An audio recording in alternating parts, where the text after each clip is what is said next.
வருங்கால அரசு அதிகாரிகளுக்கு வணக்கம். நம்ம வீடியோக்குள்ளே போகிறதுக்கு முன்னாடி நீங்கள் என்னுடைய சேனலை சப்ஸ்கிரைப் பண்ணிவிடுங்க. இன்றைக்கி நம்ம பார்க்க போகிறது 7th ஸ்டாண்டர்ட் தமிழ். அதுதான் இப்போ பார்க்க போகிறோம். இதில் செய்யுள் தான் நம்ம இப்போ பார்க்க போகிறோம். பெருமானாற்றுப்படை அந்த பாட்டை எழுதினவர் கடியலூர் உருத்திரங்கண்ணனார். பாட்டுடைய தலைவன் தொண்டைமான் இளந்திரையன். கடற்பயணம் சென்று கரை திரும்ப தமிழர் கண்டுபிடித்த தொழில்நுட்பம் தான் கலங்கரை விளக்கம். வானம் ஊன்றிய மதலை உறவுநீர் அழுவத்து ஓடுகளம். இந்த வரி இடம்பெற்ற நூல் பெருமானாற்றுப்படை. எழுதினவர் கடியலூர் உருத்திரங்கண்ணனார். கடியலூர் உருத்திரங்கண்ணனார் கடியலூரில் வாழ்ந்தவர். கடியலூர் உருத்திரங்கண்ணனார் 10 பாட்டில் எத்தனை நூல்களை ஏற்றியிருக்காரு அப்படின்னா 2.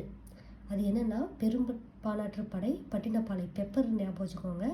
பெரும்பானாற்றுப்படை, பட்டினப்பாலை. பெரும்பானாற்றுப்படையின் பாட்டுடைய தலைவன் யாருன்னா தொண்டைமான் இளந்திரையன். வள்ளல் ஒருவரிடம் பரிசு பெற்று திரும்பும் புலவர் பாணர் போன்றோர் அந்த வள்ளலிடம் சென்று பரிசு பெற பிறருக்கு வழிகாட்டுவதை பாடப்படும் இலக்கியம்தான் ஆற்றுப்படை இலக்கியம். 10 பாட்டு நூல்கள் என்னென்னா திருமுருகாற்றுப்படை, பொருணராற்றுப்படை, பெரும்பானாற்றுப்படை, சிறுபானாற்றுப்படை, முல்லைப்பாட்டு, மதுரை காஞ்சி, நெடுநெல் வாழை, குறிஞ்சிப்பாட்டு, பட்டினப்பாலை, மலைப்படு கடுகாம்.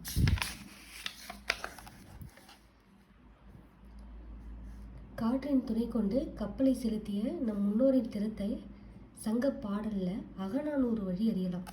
கலித்தொகையில் மருதத்திணையில் 35 பாடலை பாடியவர் தான் மருதன் இளநாகனார்.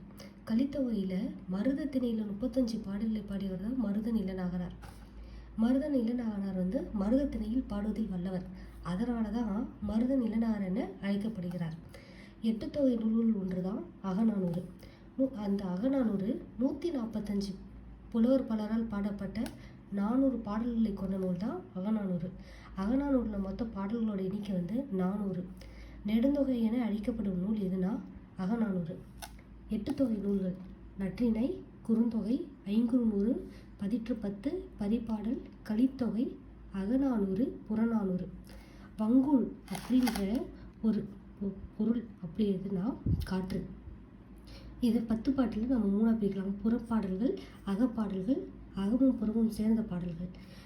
புறப்பாடல்கள்லாம் என்னென்னா திருமுருகாற்றுப்படை, பொருணராற்றுப்படை, சிறுபானாற்றுப்படை, பெரும்பானாற்றுப்படை, மலைபடுகடாம், மதுரை காஞ்சி. அகம் சம்பந்தமானது குறிஞ்சிப்பாட்டு, முல்லைப்பாட்டு, பட்டினப்பாலை. அகமும் புறமும் சேர்ந்தது நெடுநெல் வாடை. அதே மாதிரி தான் 8 தொகை. 8 தொகையில் புறப்பாடல்கள் 2 தான், பதிற்று 10, புறநானூறு. அகம் சார்ந்த பாடல்கள் நற்றிணை, குறுந்தொகை, ஐங்குறுநூறு, அகநானூறு, கலித்தொகை. அகமும் புறமும் சேர்ந்தது பரிபாடல். நாலடியார். நாலடியார் இயற்றியவர்கள் யாருன்னா சமண முனிவர்கள். 400 வெண்பாக்களை உடையது. பெற்றோர் தம் குழந்தைக்கு சேர்த்து வைக்க வேண்டிய செல்வங்களிலே சிறந்தது எதுனா கல்வி அப்படின்னு சொல்கிற நூல் நாலடியார். வைப்பிடி கோட்பாடா வாயில் தீரேர் அப்படின்னு ஆரம்பிக்கிற பாடல் நாலடியார். நிச்சயமற்ற அல்ல பிறர் முடியும், அதுவும் நாலடியார் தான். சமண முனிவர்கள் பலரால் எழுதப்பட்ட நூல் தான் நாலடியார். 15 கீழ்கணக்கு நூல்களில் தான் ஒன்று.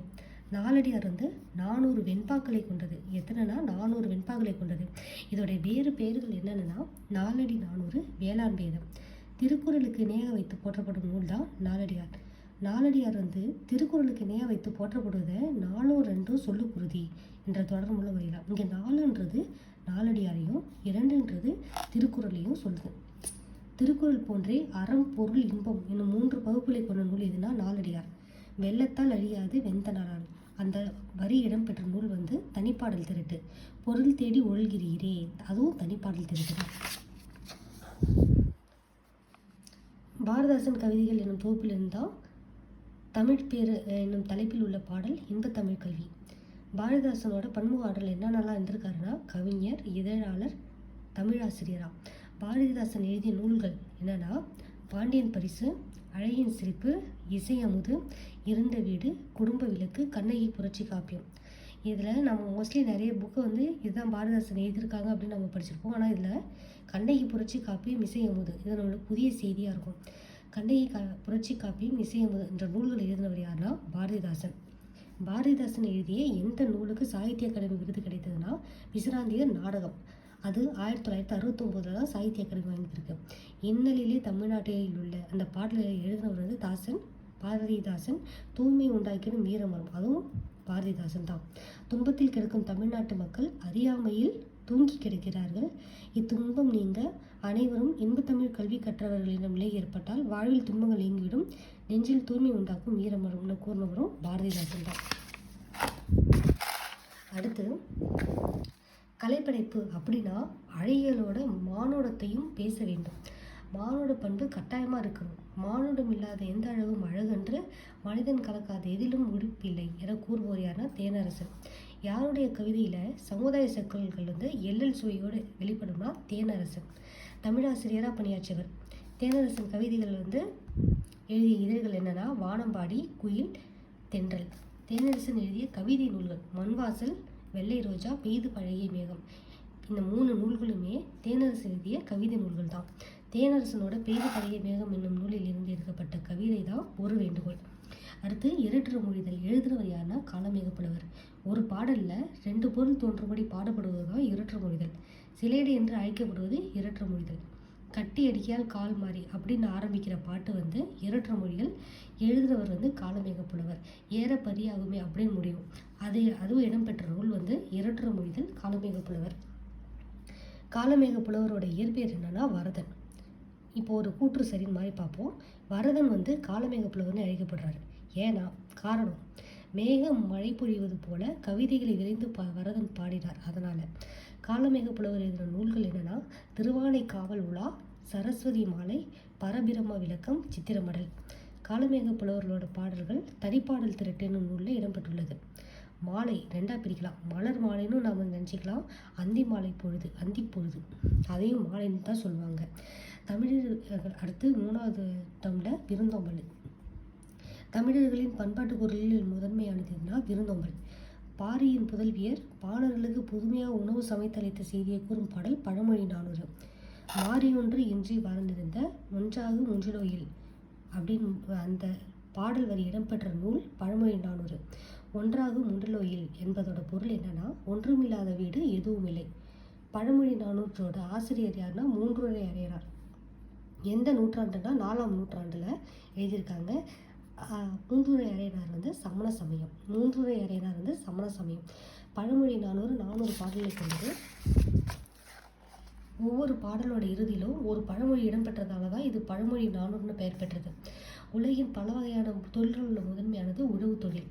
உழவு தொழிலோட செயல்பாடு மொத்தம் 7. ஃபஸ்ட்டு நிலத்தை வந்து தேர்வு செய்வாங்க. அதுக்கடுத்து நாற்று பறிப்பாங்க, நாற்று நடுவாங்க, நீர் பாய்ச்சுவாங்க, அறுவடை செய்தல், போரடித்தல், நிலம் பெறுதல். உழவு செய்யும் மக்கள் வந்து 1.5 குழி நிலத்தை வந்து தேர்ந்தெடுப்பர். எத்தனை குழினா 1.5 குழி. ஒரு சாணுக்கு ஒரு நாடு வீதம் ஒரு நாற்று நடுவாங்க. ஒரு சாணுக்கு ஒரு நாடு. மலையருவி வந்து கீவாஜா. அறுவடை செய்த நெற்கதிர்களை களத்தில் அடித்து நெல் பிரிப்பர்.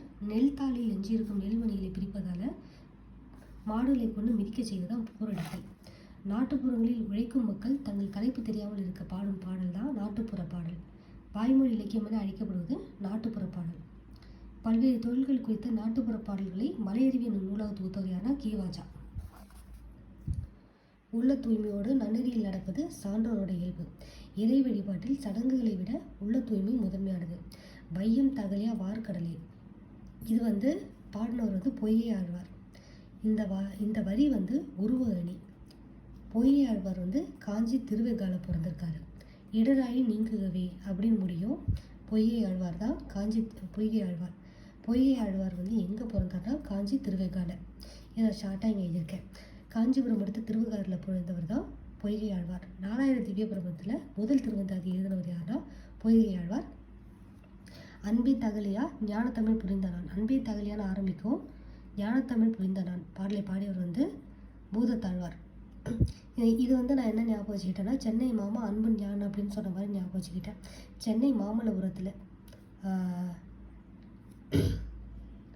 பிறந்திருக்காரு. அதுவும் பூதத்தாழ்வார் பிறந்த ஊர் சென்னை அடுத்துள்ள மாமல்லபுரம். 4000 திவ்ய பிரபந்தத்தில் 2ஆம் திருவந்தாதியை பாடியவர் யாருன்னா பூதத்தாழ்வார். முதல்ல பாடினவர் பொய்கை ஆழ்வார். 2வது திருவந்தாதியை பாடியவர் பூதத்தாழ்வார்.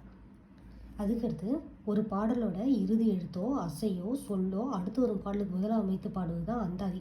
அந்தாதியாக அமையும் பாடலை கொண்டு அமைவது அந்தாதி சிற்றிலக்கிய வகை. அந்த முடிவு ஆதி முதல். திருமாலை போற்றி பாடியவர்கள் 12 ஆழ்வார்கள். ஆழ்வார்கள் பாடிய பாடலின் தொகுப்பு தான் 4000 திவ்ய பிரபந்தம். 4000 திவ்ய பிரபந்தத்தை தொகுத்தவர் யாருன்னா நாதமுனி.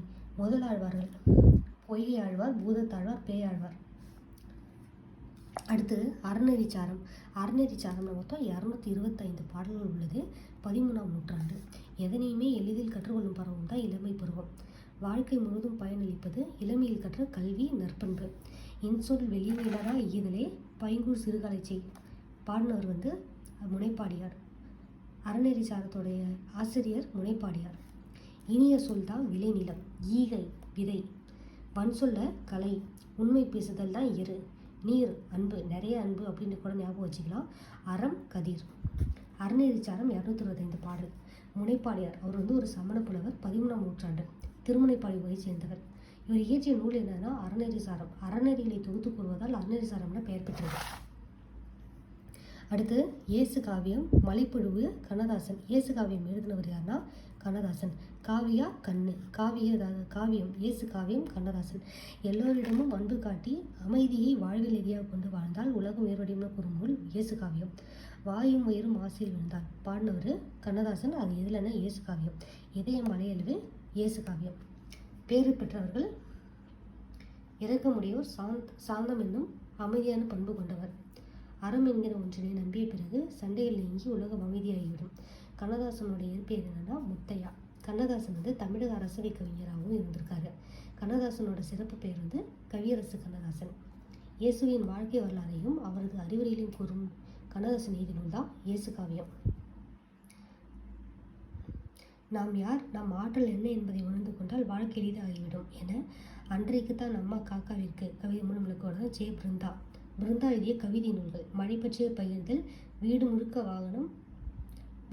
வானம், மகளுக்கு சொன்ன கதை. 3 எழுதியிருக்காங்க. மழை பற்றிய பகிர்ந்தல், வீடு முழுக்க வானம், மகளுக்கு சொன்ன கதை. அடுத்து அருள்நெறி அறிவித்தரலாகும் இன்பம் பொழிகிற வானொலியாம் நாமக்கல் கவிஞர். எங்கள் தமிழென்னும் தென்மொழியாம் நாமக்கல் கவிஞர் தான் பாடியிருக்காரு. கத்தியின்றி ரத்தமின்றி யுத்தம் ஒன்று வருவது. அந்த வரியை பாடினவர் நாமக்கல் கவிஞர். அவர் என்னவா இருந்திருக்காருன்னா தமிழறிஞர், கவிஞர், விடுதலை போராட்ட வீரர். நாமக்கல் கவிஞர் காந்திய கவிஞர் என அழைக்கப்படுகிறார். காந்தியடிகளின் கொள்கைகளால் கவரப்பட்டு காந்தியத்தை பின்பற்றினார். தமிழகத்தோட முதல் அரசவை கவிஞர் யாருன்னா நாமக்கல் கவிஞர் வே. ராமலிங்கம். அவர் எழுதின நூல்கள் மலைக்கல்லன், நாமக்கல் கவிஞர் பாடல், என் கதை, சங்கொலி. இதில் இதய ஒளின்ற ஒரு நூல் இங்கே தான் நம்ம பார்க்கணும். சங்கொலி எழுதினவர் நாமக்கல் கவிஞர். இதய ஒளி நூலை எழுதினவர் டி.கே.சி. கத்தியின்றி ரத்தமின்றி அப்படின்னு பாடினவர் நாமக்கல் கவிஞர். பழித்த தேனாம் பார்த்திடன் முடியும் அந்த லைனு நாமக்கல் கவிஞர். ஒன்றல்ல ரெண்டல்ல தம்பி அந்த ஒரு பாட்டை எழுதினவர் உடுமலை நாராயண கவி. தமிழ்நாடு நிலவளம், நீர்வளம், பொருள் வளம், அருள் வளம் நிறைந்தது. தமிழ்மொழி இலக்கண இலக்கிய வளம் நிறைந்தது. அதுக்கு பகைகளை வென்றதை பாடும் இலக்கியம் தான் பரணி. தமிழின் இலக்கிய வளங்கள் பதிப்பாடல், கலம்பக நூல், 8 தொகை, திருக்குறள். வான்புகழ் கொண்டது எதுனா திருக்குறள். அகம்புறத்திற்கு மெய்ப்பொருளாக கொண்டு பாடப்பட்டது சங்க இலக்கியம். முல்லைக்கு தேர்ந்து மழையை விட புகழ்பெற்றவரையான பாறை. புலவர் சொல்லுக்காக தன் தலையை தர துணிந்தவன் தான் குமணன். பகுத்தறிவு கவிராயர். இங்கே கவின்னு முடியுது, இங்கேயும் அப்போ கவின்னு முடிகிற மாதிரி ஞாபகம் வச்சுக்கோங்க. பகுத்தறிவு கவிஞராயர் என அழைக்கப்படுவர் உடுமலை நாராயண கவி.